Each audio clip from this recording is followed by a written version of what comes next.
Hi, Bill. I'm on the boat with Justin. We're gonna go through and do the orientation walkthrough with you.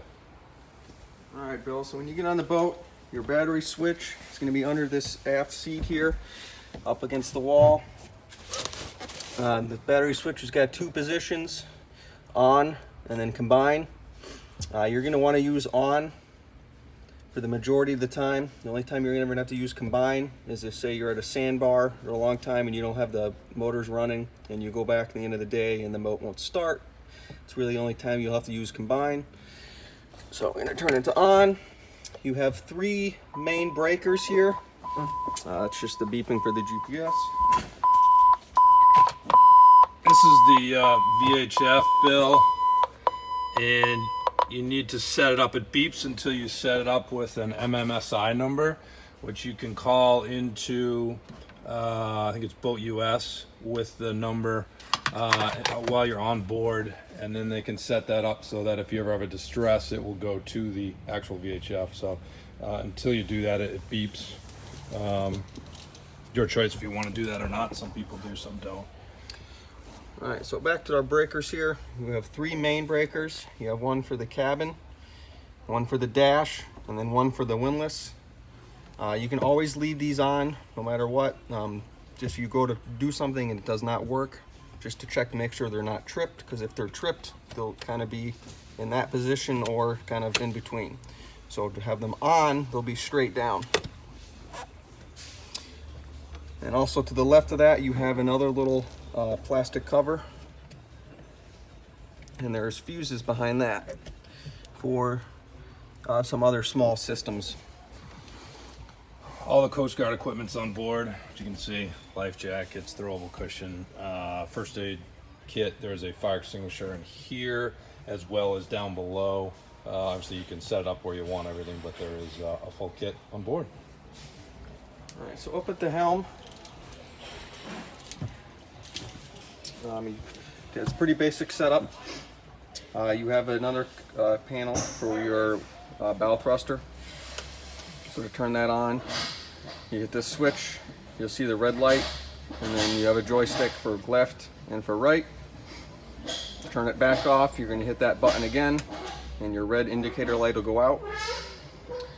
To your right, You only want to use that for what, like 3 or 5 seconds at a time? Yeah, short bursts, because the batteries only charge when you're plugged into the dock. It does not charge off the motor. Above that you have some switches, horn, bilge blower, which you don't need because it's not an inboard and you don't have a generator. This is a bilge switch, your bilge pump. This does equipped with an automatic float switch, so if there's water in the bilge up to a certain point, that float switch will come on, and this light will probably indicate if that float does trigger. But you also have the option to run it manually by flipping the switch, and that, of course, that indicator light will light up. You have a 2-position switch for your nav and anchor lights. Up turns on the nav and anchor light. All the way down turns on just the anchor light, so that's if you're at anchor at night and you're not moving. You have a switch for your cockpit lights.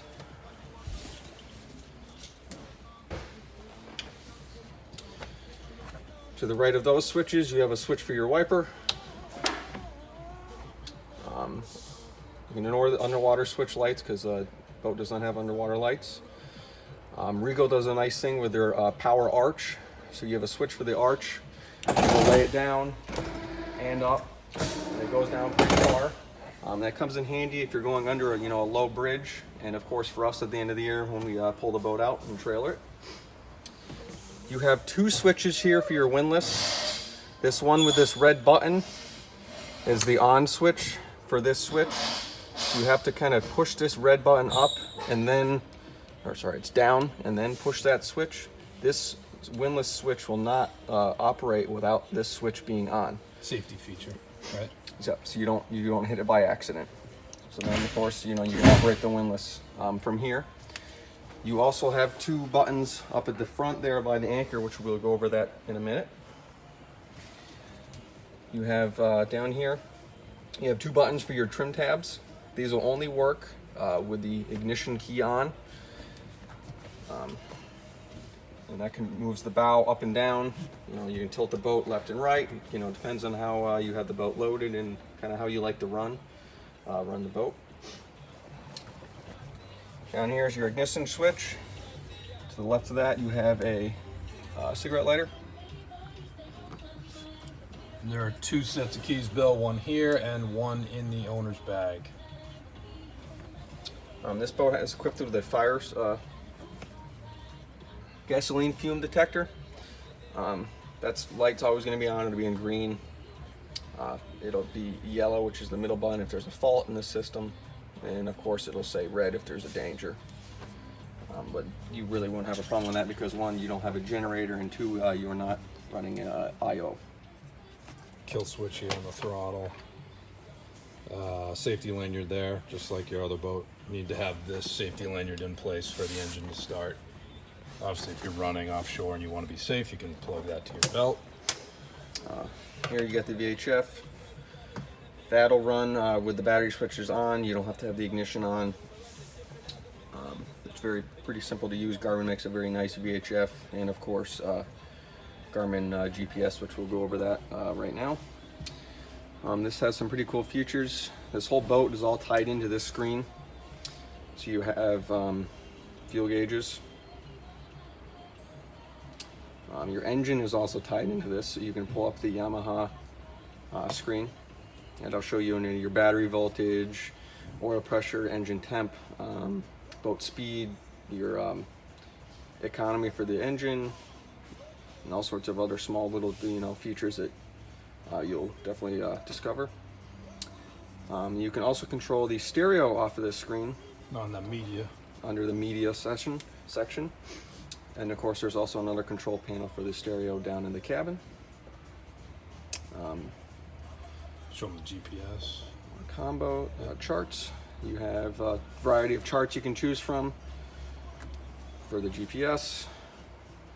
This does have like auto guidance. You know, the only thing is you can't really type in like your regular car GPS. You kind of have to scroll out and kind of pick, where you want to go, and you can set a route and it'll give you a route to follow. Just keep in mind that route may not always be in the channels or the most wise area to boat, so just keep that in mind. And you also have your sonar, which that's just reading funky right now because we are on land. And of course you can also do a combination of the two.